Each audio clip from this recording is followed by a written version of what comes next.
যে আমাদের প্রত্যেকটা মেয়ের মধ্যে, বাঙালি প্রত্যেকটা মেয়ের মধ্যে একটা করে হাসিনা রয়েছে।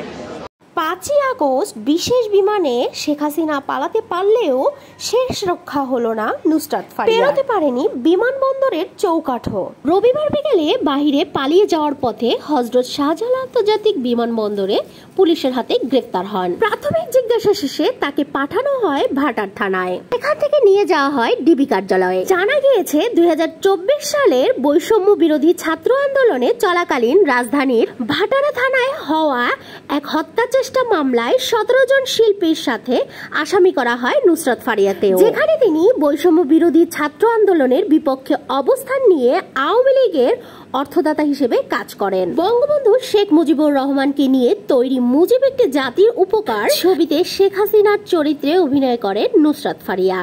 যে আমাদের প্রত্যেকটা মেয়ের মধ্যে, বাঙালি প্রত্যেকটা মেয়ের মধ্যে একটা করে হাসিনা রয়েছে। 5ই আগস্টের পর জানিয়ে শুরু হয় বিতর্ক।